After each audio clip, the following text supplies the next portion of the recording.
Hello, Admiral fans, and welcome to part 3 of You Are Talk 19, where we were discussing Rhino, but unfortunately we were disrupted by 15-minute Pamela. Damn you, Pamela.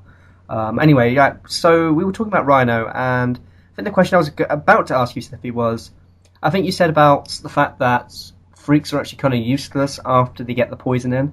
So as a result, do you think that having him at 5 stars with an ability like that is a kind of a bit of a waste of stars in that sense? As I said before, no, I didn't say this before. I said this during off screen, but I think it's a good. I think damage reduction of 5 star is very viable if it's not an aggressive card. An aggressive card being like it depends on the clan. Like if you're an 8/6 with +8 attack, you're an aggressive card. I feel. If you're like a 6/8, I think you're more of a defensive card. But that's just my opinion. I think a 7/7 with Poison 2 as their bonus is a very defensive card. I think if he was an 8/6 like Baldovino and he had damage reduction, I think he'd be very bad because that's more of a defensive ability. As a 7/7, I think it's a very good ability for him to have, personally. Okay. I mean, just discussing a kind of more of the other kind of 5 stars who have the same sort of ability like this. I think, like Nisharok, Peeler as well. I mean, why aren't they used a lot more? Is it just because of the bonus, really? Well, I feel the reason behind that is actually a lot different. I don't think Nisrak is very used because he's very easy to block against. 5 damage isn't very impressive for a 5 star to begin with, Oh, let alone against DR and stuff like that. yeah, yeah, yeah. However, if he had like -2 op life or something like that, I think he'd be a lot more used because it's a more -2 op life and stuff like that. It's a more aggressive ability.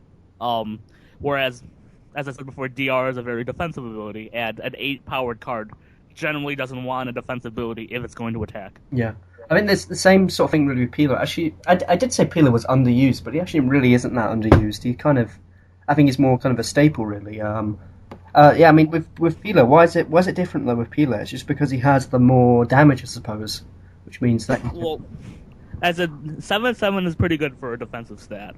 It gives you enough power to attack back, even though it's not a lot, and it gives you enough damage where if you need the utility to attack, that option is on the table, and you'll get a lot of reward for it. The good thing about Peeler is he's attack manipulation as well, so your opponent has to pill in order to beat him.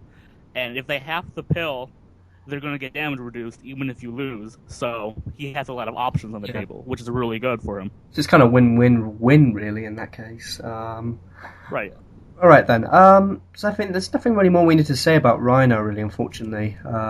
Which would be sad because we're now coming to the end of your talk. So let's finish off here, Sliffy, with the rating out of 10 for Rhino. So what would you give Rhino out of 10?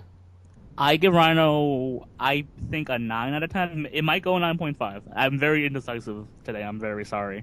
I think he's very strong. His ability, actually, I'll go 9.5. His ability is really good.